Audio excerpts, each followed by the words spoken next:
You're listening to a special AI-powered training session generated based on my original research and training documents. While the voices you are about to hear are AI-generated, the insights come directly from my verified material. Welcome to the Epoch Zero Show. Today we are unpacking Module 1.4.3, Agentic AI Systems 2024-2026. So here's how we're going to break this down. We'll start with a solid definition of what an agentic system actually is. Then we'll look at the critical connectivity breakthrough that made them practical. From there, we have to confront the very real reliability gap. And finally, we'll land on the market reality you'll be facing in 2026. All right, first things first, we need a rigorous definition. This isn't just about better chatbots.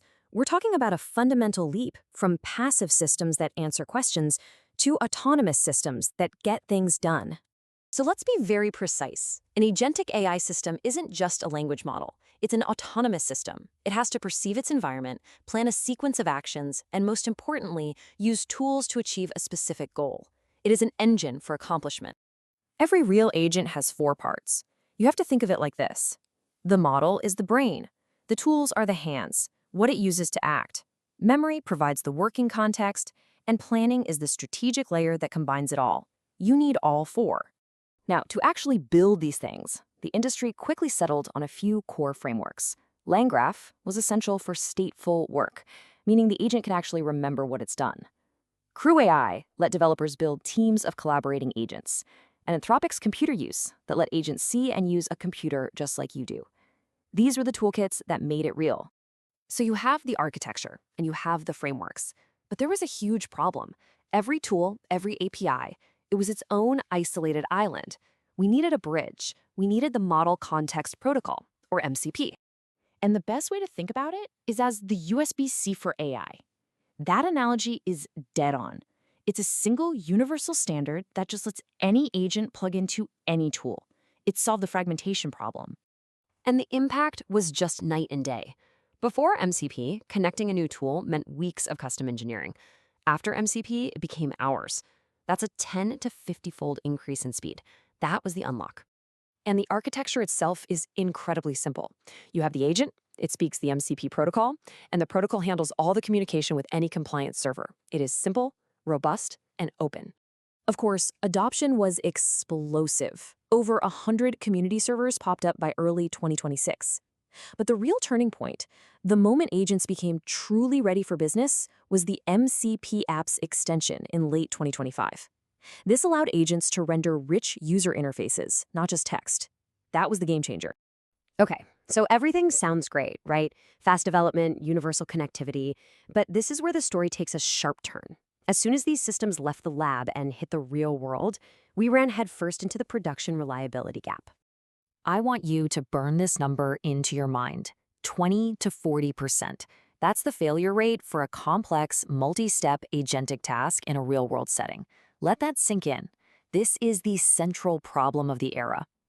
Now, don't get me wrong, the research benchmarks look incredible. You see a model like Claude Opus 4.5 hitting over 80% on SweBench, but you have to flip that number around. An 80% success rate is still a 20% failure rate. You can't run a business on that. And performance is incredibly spiky. For a simple task like generating a small snippet of code, it's nearly a solved problem. But ask an agent to navigate a website or perform a general reasoning task, and the success rate just collapses. Capability is not uniform. So for you as a leader, this creates a list of production nightmares. Reliability is number one, but right behind it is cost. We're talking $1 to $10 per complex task, and latency, often tens of seconds. And that's before you even get to the really hard problems, like debugging, safety, and compliance. All of this gap between the promise and the production reality, it leads us directly to our final point, the market of 2026.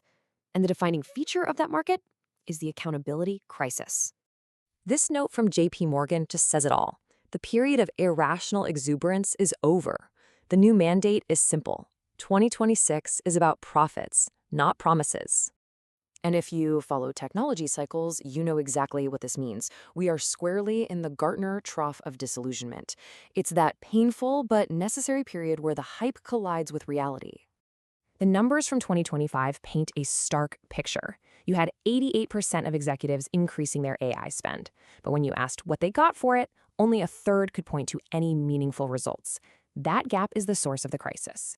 So the strategic conversation shifts, and it shifts fast. The key phrase in the boardroom is no longer AI adoption. The only phrase that matters now is AI monetization. Every project needs a clear financial justification. And that leaves us with the one question that you have to answer in 2026. In this trough of disillusionment, when budgets are tight and patience is thin, how will you prove value and how will you secure your budget?